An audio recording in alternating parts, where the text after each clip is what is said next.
Optical instrument में अगर सबसे ज़्यादा इंपॉर्टेंट कोई टॉपिक है तो वो कंपाउंड माइक्रोस्कोप है। इस पर न्यूमेरिकल के आने के चांस भी बहुत ज़्यादा हैं, हालांकि डेरिवेशन आने के चांस टेलीस्कोप के ज़्यादा हैं, लेकिन न्यूमेरिकल आने का चांस कंपाउंड माइक्रोस्कोप का ज़्यादा है। बार बार रिपीट कर रहा हूँ, सिंपल माइक्रोस्कोप पढ़ना हमारी मजबूरी थी, पेपर में आने के चांसेस बहुत कम हैं। हमारे पढ़ना मजबूरी इसलिए थी क्योंकि जब पहले वो था तो पहले उसको पढ़ना ही पड़ेगा, ठीक है ना, अदरवाइज पेपर में आने के लायक वो है नहीं, क्योंकि बहुत ही ज़्यादा सिंपल साधारण सा था, उसमें कुछ ऐसी खास बात थी नहीं, ठीक है ना। लेकिन कंपाउंड माइक्रोस्कोप बहुत ज़्यादा इंपॉर्टेंट है, इंतहाई इंपॉर्टेंट। तो हम लोगों को आज कंपाउंड माइक्रोस्कोप के बारे में पढ़ना है, ठीक है ना। तो हेडिंग आपने कल डाली थी शायद, कंपाउंड माइक्रोस्कोप। अगर नहीं भी डाली है तो फिर आज का टॉपिक यही है, ठीक है ना, कंपाउंड माइक्रोस्कोप। पहली बात, कंपाउंड इसको क्यों कहा जा रहा है, ध्यान दो। इस माइक्रोस्कोप को कंपाउंड माइक्रोस्कोप यूं कहा जाता है, इसलिए कहा जाता है क्योंकि इसमें more than one lenses use किए जाते हैं। पहली बात, इसमें एक से ज्यादा लेंस यूज होते हैं। मैग्नीफाइंग ग्लास हो या सिंपल माइक्रोस्कोप हो, उसमें हमेशा केवल एक ही सिंपल सा कोई भी कॉन्वेक्स लेंस उठाकर यूज कर लिया जाता है। बस बेहतर होता है कि उसकी फोकल लेंथ शॉर्ट होनी चाहिए, जितनी छोटी फोकल लेंथ होती है उतना ही बेनिफिशियल होता है। क्लियर रहती बात, बहुत अच्छे। कंपाउंड माइक्रोस्कोप में हम more than one lenses use करते हैं। आप जिसको पढ़ेंगे उसमें सिर्फ 2 लेंस यूज करेंगे, लेकिन इसमें 2 से ज्यादा भी यूज किए जा सकते हैं। मैं बार बार ये रिपीट कर रहा हूं आपको, इसलिए मैं वर्ड यूज कर रहा हूं, मोर देन वन लेंसेज। एक से ज्यादा लेंस यूज किए जा सकते हैं, एक लेंस, लेकिन मिनिमम 2, क्योंकि एक से ज्यादा का मतलब है कम से कम 2 तो होने ही चाहिए। अगर कंपाउंड माइक्रोस्कोप बनाना है तो एक से ज्यादा लेंस यूज करेंगे और कम से कम 2 तो करेंगे ही करेंगे। आपका मन हो तो 4, 5, 10, 20 भी कर सकते हो। मींस जितना ज्यादा लेंस लगाते जाएंगे उतना ही ज्यादा मैग्निफिकेशन बढ़ता जाएगा, उतना ही हम extremely and extremely small object को देख पाएंगे, मतलब बहुत छोटे छोटे बैक्टीरियाज को भी देख पाएंगे अगर हम कोशिश करेंगे। समझ मेरी बात ना। तो यानी कहने का मतलब यह है कि कंपाउंड माइक्रोस्कोप की मैग्नीफाइंग पावर बढ़ाने के लिए हम लोग लेंसेज बढ़ा सकते हैं। क्लियर रहती बात ना, कोई डाउट तो नहीं, बहुत अच्छे। तो हेडिंग डालिए और फिर लिखिए इसमें, a compound microscope is use to see, a compound microscope is use to see, a compound microscope is used to see, a compound microscope is used to see the extremely small object। वहां बेहतर होता, हमने पिछली class में भी extremely small लिख दिया था, वहां बेहतर होता है स्मॉल ऑब्जेक्ट्स, है ना, लेकिन यहां तो extremely small. A compound microscope is used to see extremely small object, ठीक है। इस कंपाउंड माइक्रोस्कोप में कम से कम कितने लेंस होते हैं, 2। उसमें से एक लेंस को कहा जाता है ऑब्जेक्ट लेंस या ऑब्जेक्टिव, और एक को कहा जाता है आई लेंस या आई पीस।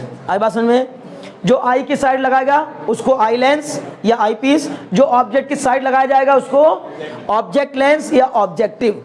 क्लियर है, बहुत अच्छे। तो क्या लिखा, कंपाउंड माइक्रोस्कोप समझ में आ गया, लिखिए it consist of 2 lenses, it consists of 2 lenses, 2 lenses, a lens of 2 lenses का फुल स्टॉप लगाइए, फिर a lens of short aperture and short focal length। एक लेंस की अपर्चर भी शॉर्ट रखी जाती है और फोकल लेंथ भी शॉर्ट रखी जाती है। a lens of short aperture and short focal length, है ना।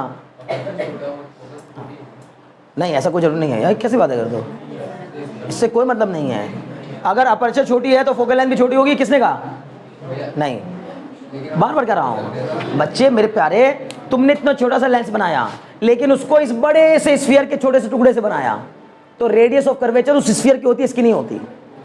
नहीं समझे, जिस स्फीयर से इसको कट करके बाहर निकाला गया है, अगर वो बड़ा सा स्फीयर था उसमें से आपने छोटा सा टुकड़ा काट लिया तो उसकी अपर्चर छोटी हो जाएगी लेकिन रेडियस बड़ी रहेगी, और 1/f R1 और R2 पे डिपेंड करता है। तो आपने जो अपर्चर बनाई है उसके दोनों फेसेस की रेडियस कितनी है उस पर डिपेंड करता है फोकल लेंथ। क्लियर है, चलो। तो अभी क्या बताया, it consist of 2 lenses, a lens of short aperture and short focal length facing the objects, facing the object is called object lens. Facing the object मतलब इसको किस ओर रखा जाता है, शॉर्ट अपर्चर और शॉर्ट फोकल लेंथ वाले lens को किधर रखा जाता है, ऑब्जेक्ट के side, facing the object, facing the object. देखो, it consist of two lenses, a lens of short aperture and short focal length. Facing the object is called object lens, clear. And another lens of facing the object is called object lens. Facing the object is called object lens, clear. And another lens of short aperture, नहीं, short focal length but large aperture, and another lens of short focal length, focal length तो दोनों की short होनी चाहिए, but large aperture is called eye lens. हाँ, आई side रखा जाएगा, eye lens का जाएगा, इज कॉल्ड आई लेंस। हाँ, आई वाला आई, ई आई वाला आई, ई वाई ई आई वाला आई, ठीक है, आई लेंस। मतलब कुल मिला के जब आप किसी कंपाउंड माइक्रोस्कोप से किसी चीज को देखोगे तो आगे वाली ट्यूब छोटी होती है और पीछे वाली ट्यूब बड़ी होती है। मतलब एक कंपाउंड माइक्रोस्कोप में, अगर आपको मैं कंपाउंड माइक्रोस्कोप का प्रैक्टिकल बताने की कोशिश करूं, मतलब किस तरह का होता है, तो ये इसमें दो ट्यूब लगी होती हैं। एक ट्यूब आगे की तरफ लगी होती है जिसको ऑब्जेक्ट के साथ रखा जाता है, एक ट्यूब पीछे की ओर लगी होती है।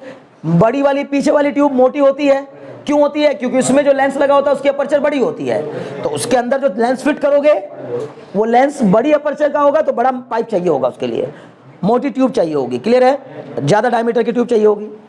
आगे वाला लेंस छोटी अपर्चर का होता है तो छोटी ट्यूब चाहिए होगी। तो कुल मिलाकर ऑब्जेक्ट की साइड आपने अक्सर ऐसे माइक्रोस्कोप देखे होंगे जिनमें आगे छोटी ट्यूब रहती है, पतली ट्यूब रहती है, और पीछे की तरफ मोटी ट्यूब रहती है। उसमें एक आई की तरफ रखा जाएगा लेंस, उसको आई लेंस, और एक ऑब्जेक्ट की तरफ रखा जाएगा उसको ऑब्जेक्ट लेंस। बार बार रिपीट कर रहा हूं, ये भूलिएगा मत। ऑब्जेक्ट की साइड रखे हुए लेंस की अपर्चर छोटी, फोकल लेंथ भी छोटी, और आई की साइड में रखे हुए लेंस की अपर्चर बड़ी पर फोकल लेंथ छोटी। इतने में कोई डाउट तो नहीं? शॉर्टर ली जाती है, क्लियर। अब these two lenses placed coaxially, these two lenses placed coaxially,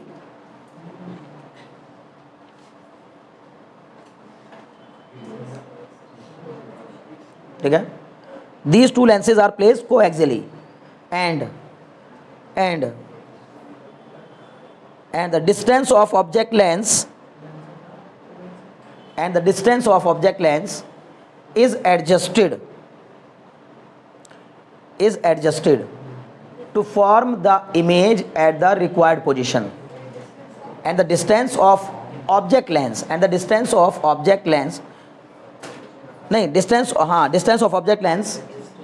is adjusted to form an image at the required position। मतलब आई लेंस को इधर उधर नहीं किया जाता, ट्यूब जो आगे पीछे की जाती है वो कौन सी वाली की जाती है? ऑब्जेक्ट वाली। To form an image at the required position, ठीक है, क्लियर इतनी बात? रिक्वायर्ड पोजीशन, इतने तक में कोई डाउट हो तो बताओ, ठीक है, बड़े ओके। अब क्या करना होगा? अब डायग्राम बनाना होगा। प्रिंसिपल लिख लेते हैं पहले, चलो एक बार और प्रिंसिपल, ठीक है। इसका प्रिंसिपल कैसे काम करेगा लिखें, व्हेन, प्रिंसिपल में लिखे, व्हेन ए स्मॉल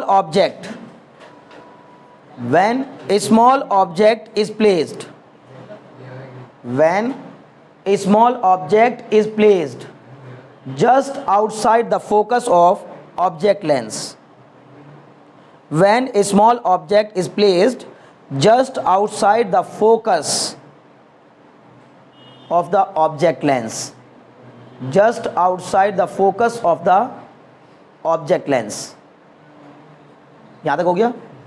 ब्रैकेट में लिखेगा F0, FO, कैपिटल F नीचे O का मतलब यहां पर object lens, focal length of object lens. FO मतलब focal length of object lens, FE मतलब focal length of eye lens, clear, बहुत अच्छे। तो एक बार फिर रिपीट कर रहा हूं, क्या कहा इसने? When A small object is placed just outside the focus of the object lens, bracket में लिखा FO, क्लियर है, बहुत अच्छे। इट्स, अब अगर बताओ, अच्छा अगर FO के जस्ट आउटसाइड रखा होगा, FO के आउटसाइड मीन्स FO के बियॉन्ड, लेकिन जस्ट आउटसाइड इसलिए कह रहा बहुत करीब ही रखना है, बहुत ज़्यादा दूर नहीं ले जाना है, क्योंकि जितना दूर ले जाओगे छोटी इमेज बनती चल जाएगी, क्लियर है ना। तो FO के जस्ट आउटसाइड रखा है तो इमेज कैसी बनेगी? रियल बनेगी, क्योंकि फोकस के बियॉन्ड जितना भी पॉइंट होंगे कॉन्वेक्स लेंस में फोकस के बियॉन्ड जहां भी ऑब्जेक्ट रखोगे उसकी इमेज हमेशा कैसी बनती है, रियल एंड इन्वर्टेड। तो इसका मतलब पहला वाला जो लेंस है, ऑब्जेक्ट लेंस जो है, वो पहले ऑब्जेक्ट की इमेज को रियल एंड इन्वर्टेड बनाएगा, और लेंस में रियल इमेज का मतलब लेंस के दूसरी साइड इमेज बनेगी, समझ रहे ना। इसका मतलब ऑब्जेक्ट लेंस के दूसरी साइड इमेज बनेगी जो कि रियल भी होगी और इन्वर्टेड भी होगी और इनलार्ज भी होगी, ठीक है ना। क्योंकि जब 2f तक आती है ना, तो 2f तक आते आते इमेज का साइज ऑब्जेक्ट के साइज के बराबर होता है, लेकिन 2f और f के बीच में जब रहती है तो इमेज का साइज बढ़ने लगता है। बोलो बात समझ में आ रही कि नहीं। तो पहला ही लेंस उस इमेज को थोड़ा बहुत मैग्नीफाई कर देगा और कैसी इमेज बनाएगा, रियल इन्वर्टेड। अब पहले की इमेज दूसरे के लिए ऑब्जेक्ट का काम करेगी, बिल्कुल सिंपल जो तुमने पढ़ा है। मैंने बात कहा ना कि जो तुमने पढ़ लिया वही सब कुछ है। दो लेंस हैं तो दो लेंस वाला केस लग जाएगा, बात खत्म हो गई। पहले की इमेज दूसरे के लिए ऑब्जेक्ट का काम करेगी।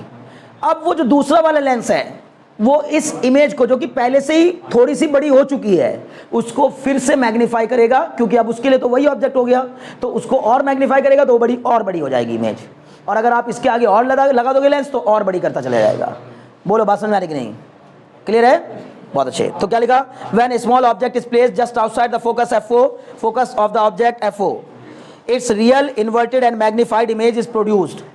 Its real comma inverted and magnified image just outside the focus F0, यहां तक लिख लिया ना आपने, FO तक।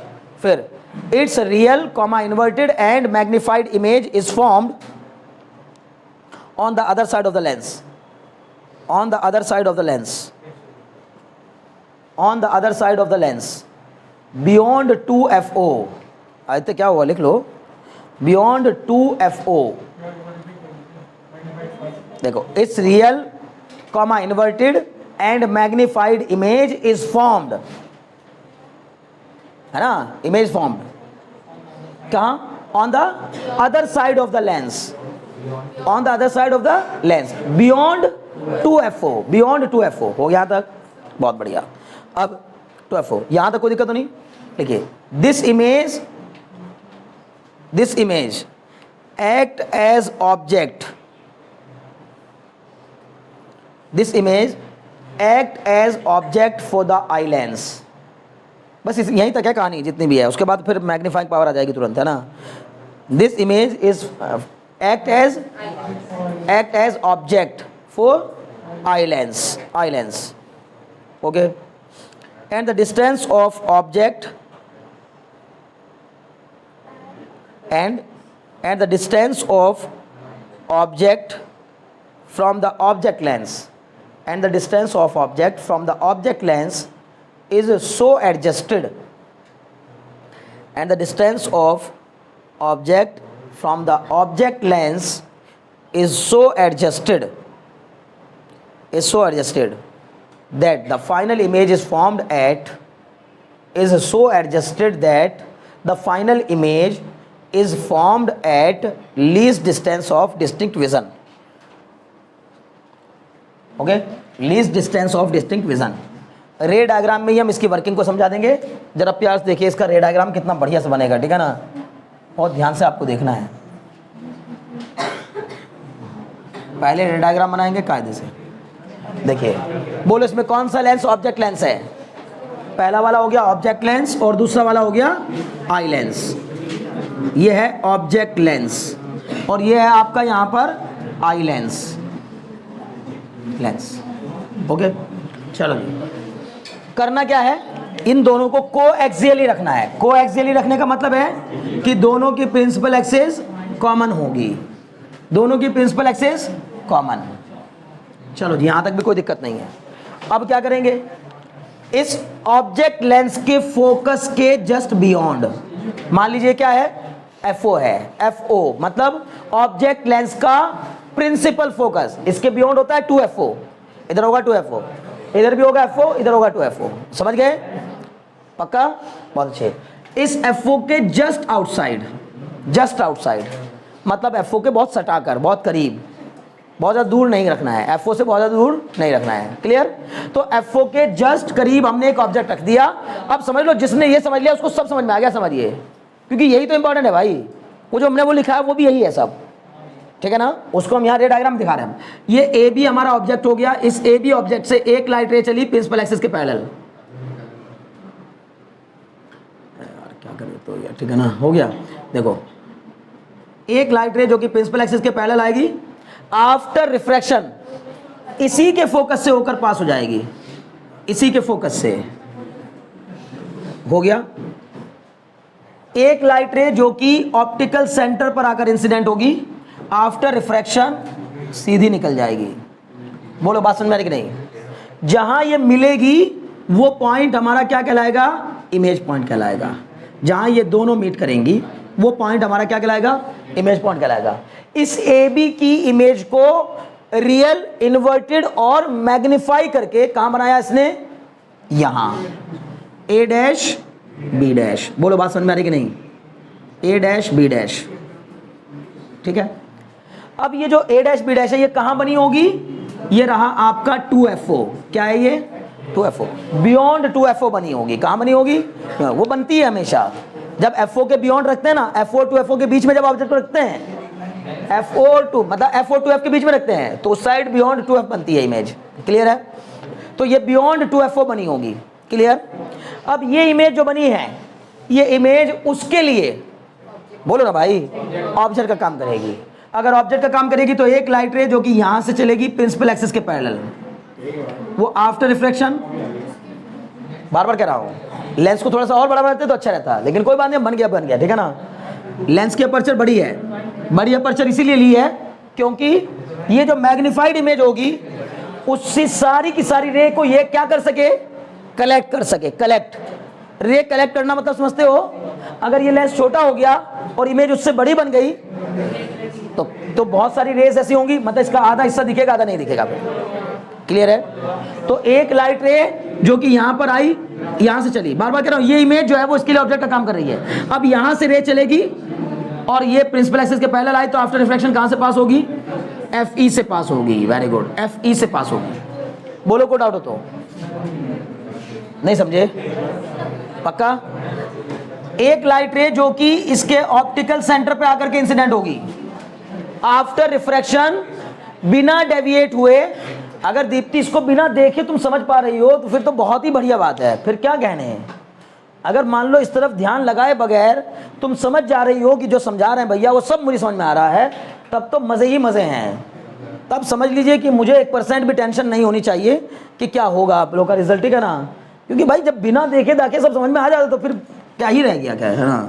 बार बार कह रहा हूँ बच्चों, जब कोई बात यहाँ चल रही होती है, एक बात तो बताओ, जब बोर्ड पे कुछ हो रहा है और आप उस तरफ ना देख रहे हो, कहीं और देख रहे हो, तो इसका मतलब है कि आप कुछ नहीं समझ रहे हैं, ठीक है ना। तो पहली लाइट रे जो कि प्रिंसिपल एक्सिस के पैरेलल आई, आफ्टर रिफ्रैक्शन फोकस से होकर के पास हो जाएगी। एक लाइट रे जो कि ऑप्टिकल सेंटर पे इंसिडेंट होगी, वो विदाउट डेविएशन सीधी निकल जाएगी। सर निकल गई। ये लाइट रे जो सीधी निकलेगी ये भी रिफ्रैक्टेड रे है, और ये लाइट रे जो फोकस से पास हो रही है ये भी रिफ्रैक्टेड रे है। 110% ये पाया जाएगा कि ये लाइट रे, हम उसको ऐसे हिसाब से एडजस्ट करेंगे ताकि इमेज अब फाइनली कैसे बने? वर्चुअल बने।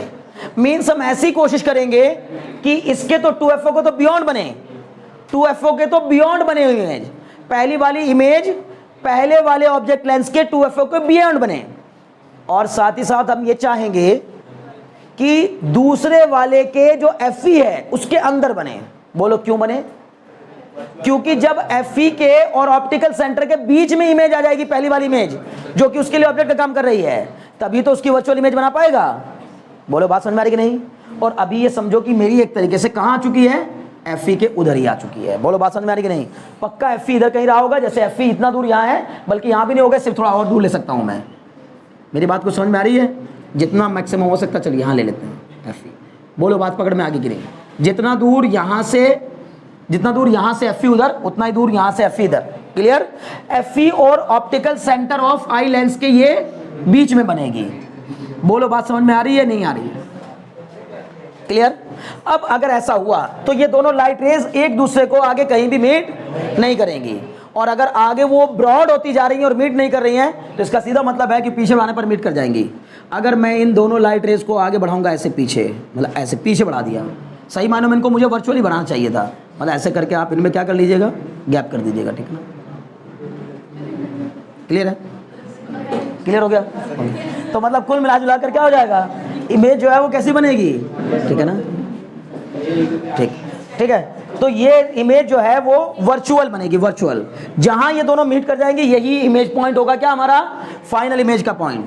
और इस पॉइंट को कहा जाएगा बच्चों फाइनल इमेज। जरा देख के बताओ क्या ये और मैग्नीफाई हो चुकी है? हाँ सर, ये बन गई A डबल डैश और ये बन गई B डबल डैश। इसके corresponding virtual and direct, real के करस्पॉन्डिंग इन्वर्टेड। सर प्रॉब्लम एक बहुत बड़ी आ जाएगी, बोलो क्या, कि सर इमेज कैसी बन रही है अल्टीमेटली इन्वर्टेड। वर्चुअल तो बेहतर है, वर्चुअल तो दिखेगी ना, वर्चुअल होगी तो ही दिखेगी। इन्वर्टेड बन रही है, उससे क्या दिक्कत है, उससे क्या फर्क पड़ेगा? कोई फर्क नहीं। तुम्हें जो ऑब्जर्वेशन करना है उसमें वो चीज जो तुम इधर देखना चाहते हो तो इधर दिख रही, दिखेगी तो पूरी ना, दिखेगी तो पूरी ना, तो उसके बारे में सब कुछ पता चल जाएगा। नहीं समझे? आप माइक्रोस्कोप को देखकर ऑपरेशन कर रहे हैं तो आपको पता रहेगा ना, ये अच्छा ठीक है दिखना चाहिए। मेन चीज क्या होती है, तुम्हें कहां पता चलेगा? एक बात तो बताओ, कंपाउंड माइक्रोस्कोप में देखकर ऑपरेशन कर रहे हो एज ए डॉक्टर तुम, तो तुम्हें इससे क्या मतलब है कि वो इधर बनने की जरूरत, पता भी नहीं चलेगा कि उल्टी बनी कि नहीं बनी। ये तो हम सब सोच रहे हैं ना, ये कैसी बातें कर रहे हो, नीचे वाली चीज ऊपर नहीं दिखेगी, ठीक है ना? प्रिंसिपल एक्सेस जब ये ऐसे रखी होगी परेशान मत हो, जहां भी दिखेगी वहीं देखकर हम उसको आराम से देख सकते हैं, क्योंकि काम इसका आपको उल्टी सीधी इमेज दिखाना नहीं, इसका काम छोटी चीजों को बड़ा करके दिखाना है। और जब वो दिखता है ना, एक बार बताओ, जब आप लेंस से देखते हो तो ये सब जो बीच में घटनाएं घटती है सब नहीं दिखती, सीधे इमेज दिखती है। तुम्हें सीधे यही दिखेगा, सब कुछ नहीं होता दिखेगा कि ये कैसे आया, क्यों आया, कहां से आया, ये सब रे कैसे बनी, ये तो हम यहाँ पढ़ रहे हैं ना। अल्टीमेटली बस आपको ये दिखेगा और कुछ नहीं। और जब आप किसी चीज को देख रहे हो तो आपके हिसाब से वही सीधा है जो आपको दिख रहा है, बात खत्म हो गई। क्लियर है ना? ये अलग बात है सच्चाई, ये इसमें कोई दो राय नहीं है, बनेगी तो इन्वर्टेड ही, इमेज तो इन्वर्टेड ही है। जिधर आप देख रहे हैं उधर नहीं होगी, वो सब मुंह इधर होगा दिखेगा इधर, समझे ना? बिल्कुल ऐसा ही दिखेगा। मतलब तुम्हें, लेकिन तुम्हें जो दिख रहा है समझो तुम तो उसी पे काम कर रहे हो ना, तुम ये सोच ही नहीं रहे हो कि ये क्या है। नहीं समझे भाई? एक बात तो बताओ, आप किसी व्यक्ति को जहां भी देख रहे हो, आपको लेंस में जहां वो दिख रहा है, आप उसके हिसाब से उसको ऑपरेट कर रहे हो, ऐसे कहीं भी ऑपरेट कर रहे हो तो तुम तो देख रहे हो ना कि मैं यहाँ पर इसका ये मुंह है, यहाँ इससे इधर इतना जाना है, आराम से हो सकता है काम। क्लियर है ना? ओके, पहले डायग्राम बनाओ, जितनी आसानी से आप डायग्राम बना लें उतना बेहतर रहेगा, जितनी जल्दी हो सके डायग्राम बनाइए। डिस्टेंसेस मतलब आप जहां जहां जो जो है, जैसे देखिए ये क्या कहलाएगी, ये कहलाएगी ऑब्जेक्ट डिस्टेंस, ऑब्जेक्ट लेंस से ऑब्जेक्ट की डिस्टेंस मतलब UO, ये कहलाएगी FO, ये कहलाएगी UE, ये कहलाएगा VO और ये कहलाएगा VE। बोलो आदित्य, बात समझ में आई क्या मैंने जो लिखा है? ये UO मतलब ऑब्जेक्ट लेंस से ऑब्जेक्ट की डिस्टेंस UO, ऑब्जेक्ट लेंस से उसकी इमेज की डिस्टेंस VO, आई लेंस से ऑब्जेक्ट की डिस्टेंस UE, आई लेंस से इमेज की डिस्टेंस VE, ऑब्जेक्ट लेंस की फोकल लेंथ FO, आई लेंस की फोकल लेंथ FE। सिंपल, ये सिंपल होंगे, ठीक है ना?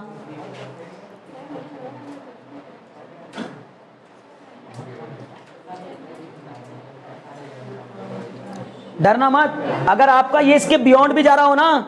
एक और बात बता रहा हूं कि मान लो ये वाली इमेज आपको लगा कि इसकी इधर ही इधर बनानी है, मैंने बहुत बढ़िया सा डायग्राम बनाया, एक ही बार में तक क्लियर बन गया, लेकिन जरूरी नहीं है। अगर ये आपका इसकी इधर भी बने तो भी दिक्कत नहीं है, नहीं समझे? मुझे जहां जा रही हूं वहीं मिलाना, ये नहीं कि जबरदस्ती टेढ़ा करके इसको ऊपर मिला दिया, यहीं पहले ही मिला दिया, जहां भी मिले वहीं मिलाना, ठीक है ना?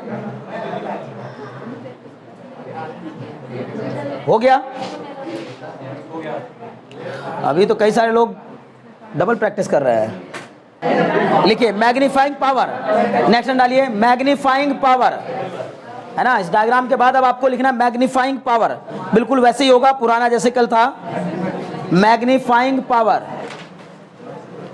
ठीक है? पहली बात कौन सा केस चल रहा है? When the image is formed at least distance of distinct vision, मतलब हम इसको कहां पे बनाए हैं? Least distance of distinct vision पे बनाए हैं। यानी फाइनली जो इमेज बनी है वो कहां पर बनी है? D पर बनी है, D पर, कैपिटल D 25 सेंटीमीटर, हाँ ठीक है। लिखिए, it is defined as, magnifying power के बारे में लिखिए, it is defined as the ratio of, it is defined as the ratio of the angle subtended, it is defined as the ratio of the angle subtended by the final image। अब देखो यहाँ खाली image word use करना है, क्या use करना है, angle subtended by the final image, क्योंकि इसमें कई सारी इमेज भी बन सकती हैं। Angle subtended by the final image at the eye, angle subtended by the final image at the eye to, angle subtended by the final image at eye to, हाँ at the eye, E Y E वाला eye, at the eye to the angle subtended, to the angle subtended by the object. बिल्कुल same definition है पहली वाली, जो simple microscope की पहली definition थी ना, एकदम सेम, बस फाइनल वर्ड एक बड़ा इसमें, ठीक है ना, final image at the eye to the angle subtended by the object seen directly, angle subtended by the object seen directly, angle subtended by the object seen directly when both lie at, when both lie at least distance of distinct vision, when both lie at least distance of distinct vision, when both lie at least distance of distinct vision। मुझे पूरी मेरी बात समझ में आ रही होगी, ठीक है, when both lie at least distance of distinct vision। कल मैंने बहुत कायदे से बताया था कि किसको एंगल बीटा मानेंगे और किसको एंगल अल्फा। जो फाइनल इमेज बनी है वो उसकी रेज प्रिंसिपल एक्सिस के साथ जो एंगल बनाएंगी उसको बीटा कहा जाता है। जो फाइनल इमेज बनी है उसकी चोंच एक्सिस के साथ, प्रिंसिपल एक्सिस के साथ, उसकी चोंच से इस लाइन को मिलाएंगे और एक्सिस के साथ जो एंगल बनेगा वो क्या कहलाएगा, बीटा। यही बताया था कल भी। अब हमने क्या किया, चलो जी बीटा मिल गया, अब ऑब्जेक्ट को उठाया, कहां पे रख दिया लाकर, वहीं पर जहां इमेज बन रही है, both lie at the same position which is D. Clear? तो दोनों कहां पे बनी होनी चाहिए, यहां। इसी ऑब्जेक्ट को उठाया, यहां लाके रख दिया। जब यहां लाके रखा तो इसका नाम रख दिया यहां पर क्यू। उस समय भी हमने क्यू रखा था, याद है? तो इस क्यू को हमने फिर से देखा यहां से, तो याद करो तब मैंने क्या बताया था, ऑब्जेक्ट का एंगल कैसे डिसाइड करेंगे, ऑब्जेक्ट के हेड से, मतलब ऑब्जेक्ट की चोंच से सेंटर को मिला देंगे। ऑब्जेक्ट के हेड से सेंटर को मिलाया, ये प्रिंसिपल एक्सिस के साथ जो एंगल बना उसको क्या कहा जाएगा, अल्फा। बार बार रिपीट कर रहा हूं, ध्यान से देखना। इस तरह से बताया जाता है कि कोई मतलब ही नहीं रह जाता है कि आपके दिमाग में ना बैठे। बताओ कौन सा एंगल को अल्फा कहेंगे, रौनक? देखो रौनक को सब समझ में आ गया। बड़ा मुश्किल काम है ना, 5-10 मिनट से ज़्यादा किसी का अट्रैक्शन आज के टाइम में खींचना बड़ा मुश्किल टास्क है। वो इतना भयंकर ज़माना आया, क्या बताया जाए, ठीक है ना। इंडिया की 90% पॉपुलेशन इस समय शॉर्ट्स के माहौल में जी रही है। सिर्फ उनको शॉर्ट्स चाहिए और कुछ नहीं। वो चाहते हैं हर चीज़, दुनिया की हर चीज़ शॉर्ट्स में आ जाए बस, है ना। ये बहुत बुरी कंडीशन है, मजाक नहीं। अभी तुम हंसी में इसको उड़ा दोगे, लेकिन कल जब तुम एज ए पेरेंट्स इसका सामना कर रहे होंगे ना, तब तुम्हें इस बात का एहसास होगा कि कितनी बड़ी प्रॉब्लम है ये। समझ ना, ये बहुत बड़ी प्रॉब्लम है। इसने हमारी सोचने समझने की क्षमता पर इतना भयंकर आघात किया है ना, जिसका आप अंदाजा भी नहीं लगा सकते। समझ गए? ये जो आपको मतलब चीज़ें बहुत आसानी से मिल जा रही है ना, कुछ भी, everything is available at the internet. समझ गए ना? तो इंटरनेट पे सब कुछ अवेलेबल हो गया, सब कुछ। कुछ भी ऐसा नहीं बचा जो आपकी पहुंच के बाहर जा रहा हो, ठीक है ना। सिर्फ आप पैसा नहीं कमा सकते, पैसे कमाने के लाखों तरीके देख सकते हैं, वो भी देख सकते हैं, सीख नहीं सकते, ये बता रहा हूँ। बस खाली यही देख रहा है आज का यूथ, बस खाली, है ना, दूसरों के लाइफ स्टाइल और उससे इन्फ्लुएंस होकर के कैसे मैं कमाऊंगा, हाउ टू अर्न मनी। सबसे पहला ये हाउ टू अर्न मनी, और उस पर करोड़ों वीडियोस पड़ी हुई हैं कि हाउ टू अर्न मनी, और कोई मनी नहीं कमा पा रहा, सब बेरोजगार घूम रहे हैं। समझ ना, मतलब इतनी सारी पॉपुलेशन बेरोजगार है सिर्फ किस वजह से, क्योंकि वो हर समय केवल क्या ढूंढ रहे हैं, कैसे मनी अर्न कर सकते हैं। कभी उसको अर्न करने के लिए बाहर नहीं निकल रहे हैं घर से, घर बैठे बैठे रोजाना सुबह शाम यही सर्च कर रहे हैं बस, कि कैसे मनी अर्न कर सकते हैं, कैसे बिजनेस को बड़ा कर सकते हैं, कैसे बिजनेस स्टार्ट कर सकते हैं। लोग आपको बता देंगे 0 रुपीज से बिजनेस स्टार्ट करें, एक पैसा एक धेला तुम्हारी जेब में ना हो तो बिजनेस स्टार्ट करें, ऐसे ऐसी वीडियोस मिलेंगी, करके दिखाओ तो समझ में आएगा ना। तो ये बड़ी मुश्किल वाला है, वो भी एक बिजनेस है, ठीक है ना। तो मान लो बात को बच्चों, ये जो शॉर्ट है ना, इसने आपका ध्यान, आपको फोकस होने नहीं दे रहा है, क्योंकि आप 1 घंटे 2 घंटे फोकस नहीं हो सकते। ये आपकी गलती नहीं है। अभी जब रिसर्च होकर निकलती है ना, चीज़ों की रिसर्च होती है, निकलती हैं चीज़ें, है ना, तो आपको आइडिया लग जाएगा।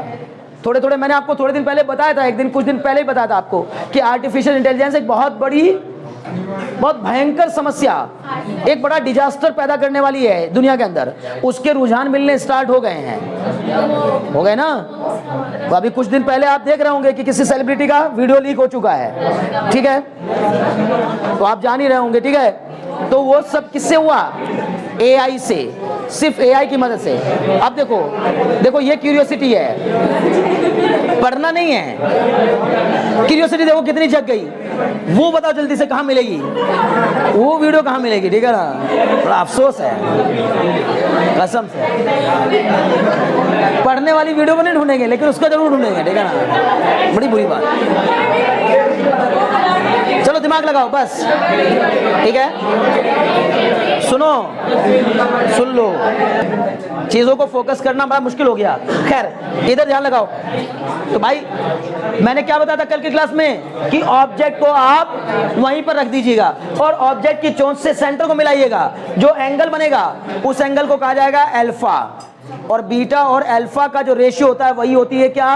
Magnifying power. तो हम यहां से शुरू करते हैं कहानी। m बराबर beta upon alpha, magnifying power m बराबर बीटा अपॉन अल्फा।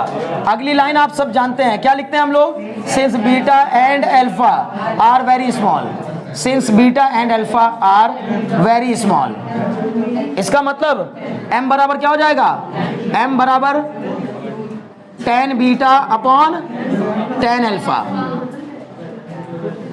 m बराबर tan beta upon tan alpha. बोले तो मेरे को डाउट हो तो नहीं ना? बहुत अच्छे। अब यहां पर करूंगा, पहले यहां ध्यान देना, ठीक है ना। या चलो इसलिए इसको थोड़ा सा कट मारते हैं और थोड़ा यहां जगह बनाते हैं, ठीक है ना। देखिए इसके इधर इधर होगा पूरा। m बराबर tan beta upon tan alpha. tan beta की वैल्यू बताओ जल्दी से ट्राइंगल देखकर। tan बीटा बराबर परपेंडिकुलर अपॉन बेस। तो परपेंडिकुलर कितना हो गया? a double dash b double dash, ये रहा tan बीटा। हाँ, वो भी ले सकते हैं a डैश b डैश भी, ठीक है ना, उसमें कोई दिक्कत नहीं। लेकिन हम ले रहे हैं a double dash b double dash, है ना। डायरेक्ट चलो एक बार वैल्यू निकलवा देता हूँ। बताओ बच्चों, tan बीटा बराबर a double dash b double dash upon a double dash c2। नहीं समझे? a double dash c2। tan beta बराबर perpendicular upon base, perpendicular upon base. Clear? बहुत अच्छे। tan अल्फा बराबर परपेंडिकुलर अपॉन बेस, मतलब क्या? a double dash q upon a double dash c2। बोलो तुम्हें को डाउट हो तो दोनों की वैल्यू उठा करके इसके जगह पुट कर दिया। m बराबर tan बीटा की जगह पर a double dash b double dash upon a double dash c2 upon a double dash q upon a double dash c2। इस a डबल डैश c2 से a double dash c2 cancel. a double dash q कितने के equal हो जाएगा? a double dash b double dash upon a double dash q। और हम फिर बोलेंगे a double dash q is equal to A B. बोलो को डाउट तो ये जो a डबल डैश q है ये ए बी के इक्वल ही है, तो इसका मतलब इसकी जगह पर ए बी। बताओ कैपिटल M बराबर क्या आ गया? a double dash b double dash upon A B. बोलो इतने में को डाउट हो तो बच्चों दिमाग लगा लो, मान जाओ मेरी बात को, पढ़ लो ना। तुम्हें बताना चाह रहा था लेकिन तुम मान नहीं रहे। लेकिन मेरी बात m बराबर a double dash b double dash upon A B. इतने तक में कोई समस्या? आराम से देख लो, अगर फिर भी कोई समस्या आ रही हो तो पूछ लो, अदरवाइज थोड़ा आगे बढ़ेंगे, ठीक है। अब क्या करेंगे? अब ध्यान देना। बताओ अच्छा मुझे a double dash b double dash क्या है? फाइनल इमेज की हाइट। और ए बी क्या है सर? इनिशियल ऑब्जेक्ट, रियल जो असलियत में हमारा ऑब्जेक्ट था उसकी हाइट। सर ये जो बीच में एक इंटरमीडिएट इमेज बनी थी उसका कोई रोल नहीं है क्या? कौन सी वाली? ये ए डैश बी डैश वाली। सर इसका कोई रोल नहीं है क्या? होगा। इसका रोल कैसे आएगा? Multiply by A dash B dash and divided by A dash B dash. उसी से मल्टीप्लाई, उसी से डिवाइड कर दिया। बोलो कोई फर्क पड़ेगा क्या? पक्का? श्योर हो? बहुत बढ़िया। कैपिटल एम बराबर बच्चों A double dash B double dash upon जो ये डिवाइड करा, जिससे डिवाइड करा उसको इसके नीचे लिख लिया, into A dash B dash upon A B. नहीं समझे? इसको ले आए इसके नीचे, इसको ले गए उसके नीचे, कोई फर्क तो नहीं पड़ रहा है। पी क्यू बराबर क्यू पी होता है, समझ गए ना? एक्स वाई बराबर वाई एक्स होता है, क्लियर? ए बी बराबर बी ए होता है। तो हमने बस इधर किया, इधर उधर किया। ऐसा करने से मुझे सर क्या बेनिफिट मिल गया? A double dash B double dash मतलब H I for eye lens, A dash B dash H O for eye lens, मतलब this is height of image for eye lens upon height of object for eye lens. दोनों eye lens के लिए है। और height of image और height of object के ratio क्या कहते हैं? मैग्निफिकेशन। याद है? तो ये क्या बन गया? M E, M small M E, small M मतलब मैग्निफिकेशन, लीनियर मैग्निफिकेशन, और एम कैपिटल एम मतलब मैग्नीफाइंग पावर। समझ में आ रही बात? तो क्या मैं इसको कह सकता हूं कैपिटल एम बराबर M E into M O? जरा बोल देखो, what is A dash B dash? Image की हाइट ऑब्जेक्ट लेंस के लिए। ए डैश बी डैश तो ऑब्जेक्ट लेंस की इमेज है ना, तो A dash B dash is the height of image for object lens, और ए बी मतलब height of object for object lens. This is the magnification of object lens. मतलब जितना magnification object lens ने produce किया और जितना magnification eye lens ने produce किया, उनके प्रोडक्ट के इक्वल होती है किसी भी कंपाउंड माइक्रोस्कोप की मैग्नीफाइंग पावर। बात समझ में आ गई ना? वो तुमसे डायरेक्टली पेपर में ऐसे ही क्वेश्चन देकर पूछ सकता है कि define compound microscope and also prove that the total magnifying power of a compound microscope is the product of the linear magnification produced by the object lens and eye lens both। आई बात समझ में? कि prove करिए कि उसकी magnifying power object lens के linear magnification और आई lens के लीनियर मैग्निफिकेशन के प्रोडक्ट के इक्वल होती है। एमओ इंटू एमई भी कह सकते हैं। वो ज्यादातर क्वेश्चन में एमओ इंटू एमई लिखता है, क्योंकि पहले ऑब्जेक्ट लिखना पड़ता है ना, बेहतर लगता है ऑब्जेक्ट। समझ में आया? इसको नोट करो जल्दी से, जितनी जल्दी हो सके। बढ़े क्या? ठीक है, चलिए देखिए, अब हमें हमारा मेन मकसद क्या होगा? बाई एनी हाउ एमओ और एमई की वैल्यू फाइंड करना। अगर मैं एमओ और एमई की वैल्यू यहां फाइंड करा दूं तो समझ में आ जाएगा आपको ना? चलिए देखिएगा, एमओ बराबर, बच्चों ध्यान लगाओ, क्या एमओ का फॉर्मूला हम लोगों ने H I upon H O पढ़ा है? हाँ जी पढ़ा है, वो तो हमने यही लगाया है। क्या हमने एमओ का formula linear magnification produce by the lens का फॉर्मूला वी अपॉन यू भी पढ़ा है? पढ़ा है ना? तो इसका मतलब एम ओ बराबर वी ओ अपॉन यू ओ हो जाएगा कि नहीं हो जाएगा? बिल्कुल सही, एम ओ बराबर V O upon U O. What is V O? V O is the image distance for object lens, U O is the object distance for object lens. Clear? बहुत अच्छे। एम ई कितना हो जाएगा sir? M E हो जाएगा we E upon U ई। इसमें कौन सी बड़ी बात है? बात तो समझ में आ रही होगी।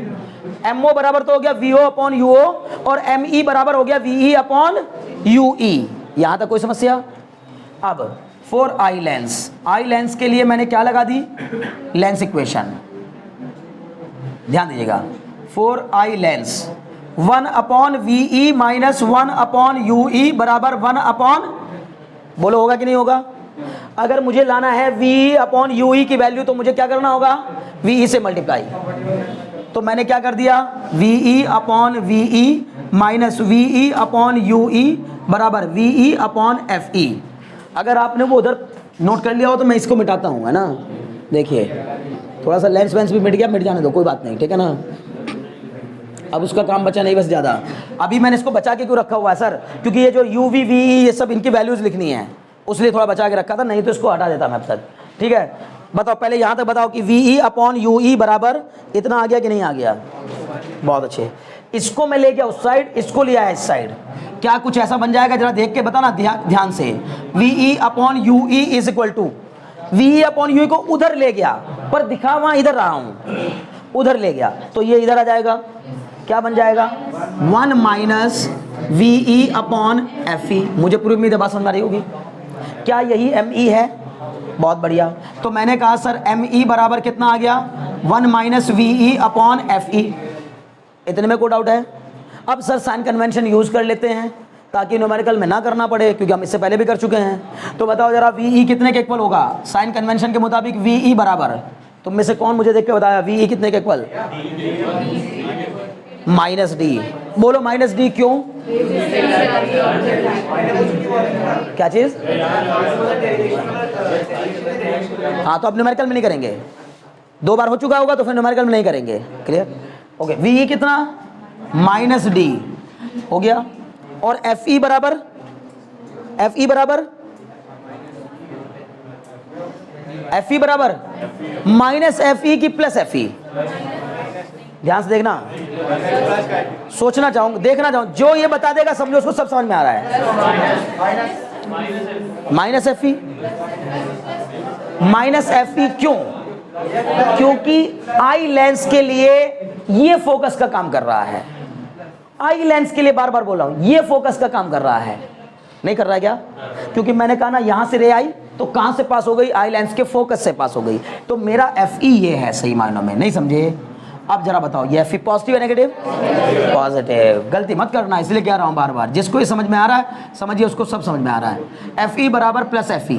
बोलो यहां तक डाउट हो तो ये वैल्यू उठाई यहां पुट कर दी। फिर से बताओ एम ई क्या बन के आ गया 1 minus minus D upon F E.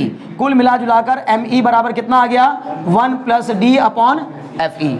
यहां तक कोई समस्या नहीं। इसका मतलब total magnifying power capital M बराबर एम ओ कितना? एम ओ कितना? V O upon U O into, अरे छोड़ो, total magnifying power capital M बराबर M O into M E है ना। तो एम ओ की वैल्यू बताओ, V O upon U O into 1 plus D upon F E. What do you mean by F E? बार बार कह रहा हूं, अगर आपको आई लेंस की फोकल लेंथ पता हो, आई लेंस की फोकल लेंथ पता हो, और ऑब्जेक्ट कहां रखा है वो पता हो, और इमेज कहां पर उसकी बन रही है, ऑब्जेक्ट लेंस की पहली इमेज कहां पर बन रही है, ये चीजें पता हो, तो आप आराम से कंपाउंड माइक्रोस्कोप की क्या पता कर सकते हैं? मैग्नीफाइंग पावर पता कर सकते हैं। यानी असली फॉर्मूला यही बन के आया, एम बराबर V O upon U O into 1 plus D upon F E. मुझे पूरी उम्मीद है बात समझ में आ रही होगी। एक बात ठीक है, और बात इसमें और समझ लेंगे थोड़ी सी, ठीक है ना, कुछ बातें और समझ लेंगे, लेकिन पहले इतना कर लो, ठीक है ना, जितनी जल्दी हो सके। अभी पूछने का सवाल है कि भैया आपने एमई में तो लगा दिया साइन कन्वेंशन, एमओ वाले में क्यों नहीं लगाया? लगाने जा रहे हैं उसमें भी, ठीक है ना। क्या लगाने जा रहे हैं? हमने पहले शुरुआत में लिखा कि the object should be placed in front of object lens very close to the focus of the object lens. मतलब एफओ के जस्ट आउटसाइड, मतलब जस्ट बस एफओ से सटा हुआ, यही बोला था मैंने, यही वर्ड यूज किया था। मतलब इस एफओ से एकदम यहां सटा के रखा जाना चाहिए। इसका मतलब यूओ की value approximately equal to F O. लेकिन विद साइन कन्वेंशन लेंगे तो, विद साइन कन्वेंशन लेंगे तो ये मत कहना आप गलती से भी कि सर कॉन्वेक्स लेंस की फोकल लेंथ तो हमेशा पॉजिटिव होती है। अब हम यहां फोकल लेंथ नहीं लिख रहे हैं, हम यूओ की वैल्यू लिख रहे हैं जो कि एफओ के इक्वल है। मैग्नीट्यूड में तो एफओ के इक्वल है, लेकिन चूंकि रे इधर से आ रही है और हम इधर जाएंगे तो कैसे लेंगे? Minus F O. तो U O is approximately equal to minus F O. बोलो कोई डाउट हो तो? हम ऐसे हिसाब से ऑब्जेक्ट को एडजस्ट करेंगे ताकि इसकी फोकल लेंथ बताओ शॉर्ट है या लॉन्ग है? फोकल लेंथ तो दोनों की शॉर्ट थी। अगर फोकल लेंथ शॉर्टर है और मैंने कहा कि ये वाली जो इमेज है वो फोकस और ऑप्टिकल सेंटर के बीच में बननी चाहिए, तो इसका फोकस इसके बहुत करीब लाई करेगा, इसका फोकस इसके बहुत करीब लाई करेगा, तो फोकस के भी अंदर बनेगी इमेज। इसका मतलब आई लेंस से बहुत सटी हुई इमेज बनेगी। नहीं समझे? मतलब पहले ऑब्जेक्ट, हम ऑब्जेक्ट को ऐसे हिसाब से एडजस्ट करेंगे, इस वाले ऑब्जेक्ट को हम आगे पीछे ऐसे करेंगे ताकि इससे बनने वाली इमेज, इससे बनने वाली इमेज आई लेंस के बहुत करीब बने। जितना करीब हो सकता उतना करीब बने, जितना करीब बनेगी उतना ही ज्यादा मैग्नीफाई कर पाएगी इस इमेज को। बोलो बात समझ में आ रही कि नहीं आ रही? पक्का? तो हम कहेंगे कि अगर ये बहुत ज्यादा करीब बन जाए तो समझ लो इस VO की जो वैल्यू है, मान लो ये जो A डैश B डैश है ये यहां बन गई यहां, तो इसकी जो वैल्यू है वो समझो दोनों ऑब्जेक्ट लेंस और आई लेंस के बीच की दूरी के ऑलमोस्ट इक्वल, और ऑब्जेक्ट लेंस और आई लेंस के बीच की डिस्टेंस को ही लेंथ ऑफ माइक्रोस्कोप कहा जाता है। मतलब बार बार कह रहा हूं, जिस सिचुएशन पे आपने एक बार सेटल कर दिया किसी माइक्रोस्कोप को, किसी भी माइक्रोस्कोप की लेंथ फिक्स नहीं होती, वो ऑब्जेक्ट लेंस को आगे पीछे करने पर फिक्स होती है। कहां पर? हमने कहा अब इतनी है, लेकिन ध्यान रखना कभी भी the distance between the objective and eyepiece, the distance between the object lens and eye lens is always equal to length of microscope. Tube चाहे इसकी 20 मीटर बड़ी बनी हो, नहीं समझे मेरी बात? मतलब देखने में आपको हो सकता है कि माइक्रोस्कोप 2 मीटर लंबा दिख रहा हो, या माइक्रोस्कोप आपको 1 मीटर लंबा दिख रहा हो, लेकिन ऑब्जेक्ट लेंस और आई लेंस के बीच की दूरी खाली आधा मीटर है। तो लेंथ ऑफ माइक्रोस्कोप आपको 1 मीटर नहीं लेनी है, आधा मीटर लेनी है। वो 1 मीटर इसलिए है क्योंकि उसको एडजस्ट करने के लिए आगे पीछे। बट फिलहाल हमारे ऑब्जेक्ट जब हम देख रहे हैं उस समय हमारे ऑब्जेक्ट लेंस और आई लेंस के बीच में कितनी डिस्टेंस है उसको कहा जाता है लेंथ ऑफ माइक्रोस्कोप। बोलो बात समझ आ रही कि नहीं? इसका मतलब ये जो मैं आपको दिखा रहा हूं, मैं इसलिए नहीं मिटाया था, ये जो डायग्राम था ना वो अब तक इसलिए मिटाया था, नहीं मुझे इतना सब करना पड़ रहा है, इतनी दिक्कतें झेलनी पड़ रही है, कहां लिख रहा हूं। तो ये L है। What is L? L is the length between the object lens and eye lens. मुझे उम्मीद है बात समझ आ रही होगी। और ये दूरी, ये देखो, ये दूरी अप्रोक्सीमेटली इनके बीच की दूरी के इक्वल ही होगी। बोलो बात समझ में आई कि नहीं? तो इसका मतलब VO अप्रोक्सीमेटली इक्वल होगा कितने के? L के। लेकिन बताओ प्लस L या माइनस L? बार बार कह रहा हूं, ये VO का मतलब इस वाले लेंस से जो इमेज बनी वो आई लेंस के बहुत करीब बनी, और जब बहुत करीब बनी तो ऑब्जेक्ट लेंस और आई लेंस के बीच की दूरी पूरी कवर कर ली उसने। और ऑब्जेक्ट लेंस और आई लेंस के बीच की दूरी क्या होती है? लेंथ ऑफ माइक्रोस्कोप होती है। उसी को L कहते हैं। बोलो पॉजिटिव या नेगेटिव? पॉजिटिव। बोलो इतने में को डाउट हो तो उठा के रख दो, आंसर आ गया। कैपिटल M बराबर L अपॉन VO की जगह पर L upon minus FO into 1 plus D upon FE। Clear? बेहतर सा फॉर्मूला कुछ ऐसा होता है, कैपिटल M बराबर minus L upon FO into 1 plus D upon FE। Total magnifying power of the compound microscope, total magnifying power of the compound microscope is negative. Ultimately कैसी आ गई? क्यों आई? क्योंकि इससे हमेशा ही फाइनली जो इमेज बनेगी वो रियल एंड इन्वर्टेड होगी। मतलब इसके हिसाब से वर्चुअल रिएक्ट होगी, लेकिन इसका अकॉर्डिंग तो ये क्या ही बनी है? Real and inverted. बोलो बात समझ में आई कि नहीं? क्या बच्चे? कहाँ? अरे कोई दिक्कत नहीं भाई, अभी जब तुम सुनो मेरी बात, जब न्यूमेरिकल करोगे तो VO अपॉन UO को पहली बात इसकी जरूरत ही नहीं पड़ेगी, ज्यादातर यही फॉर्मूला यूज होगा। ठीक है? और अगर हुआ तो फिर हम लेंगे साइन कन्वेंशन वहां भी, तुम अभी भी ले लो, कोई दिक्कत नहीं है। मेरी बात सुनो, मैं क्या बताना चाह रहा हूं, कोई कंफ्यूजन नहीं। सुनो, तुम यहां ले लो साइन कन्वेंशन, फिर यहां मत लो बस भाई। 2 बार जब यूज कर ले तो फिर तीसरी बार नहीं करना। मैं क्या बता रखा हूं हर बार? 2 बार यूज कर लोगे तो तीसरी बार नहीं करना है। अगर तुमने यही साइन कन्वेंशन लगा दिया, मतलब क्या लिया? UO को ले लिया माइनस UO और VO को ले लिया प्लस VO, ले लो, तो ये क्या बन जाएगा यहाँ पर? Minus UO। अब लेकिन यहाँ नहीं करना, फिर क्या कहना? UO बराबर सीधे FO और VO बराबर L। नहीं समझे? अरे नहीं समझे बात भाई? कैसी बातें करो। एक बार यहाँ साइन कन्वेंशन यूज कर लिया। अब मैं ये जो बाद में ये वाला जो फॉर्मूला बना रहा हूँ, असली फॉर्मूला यही है। मैं इस पे भी इन रेक्टेंगल किया हूँ, इस पे भी इन रेक्टेंगल किया हूँ। अगर मैंने यहां साइन कन्वेंशन ले लिया तो VO को कैसा लूंगा? पॉजिटिव। VO को कैसा लूंगा? UO को कैसा लूंगा? अभी भी नहीं, नेगेटिव भाई। UO को नेगेटिव ना, अरे UO तो नेगेटिव है ना भाई। UO कैसा? नेगेटिव। और VO कैसा? पॉजिटिव। तो VO प्लस और UO माइनस, अभी भी मैंने वही किया है, VO प्लस UO माइनस। नहीं समझे? अगर यही साइन कन्वेंशन लगा दूंगा तो समझो एक बार तो फॉर्मूले में पहले लग चुका होगा, M बराबर V अपॉन U आया था, जो MO बराबर VO अपॉन U में ऑलरेडी कर चुके हैं साइन कन्वेंशन यूज, और फिर तुमने एक बार यहां लगा दिया। अब जब आगे इसकी वैल्यू रख रहे हो तो समझो अब ये न्यूमेरिकल जैसा हो गया, इसके आगे तो न्यूमेरिकल जैसा हो गया ना, तो अब इसमें यूज नहीं करेंगे। अगर यहां यूज कर लिया तो फिर आगे यहां यूज नहीं करेंगे। नहीं समझे? पक्का? हाँ। लेकिन मैंने चूंकि मुझे पता था ज्यादा ये वाला फॉर्मूला यूज होगा, इसलिए मैंने वहां लगा के साइन कन्वेंशन यहां लगाया था। ये ज्यादा यूज होगा फॉर्मूला, क्योंकि वो ज्यादातर तुम्हें लेंथ ऑफ माइक्रोस्कोप देगा, है ना? समझ गए?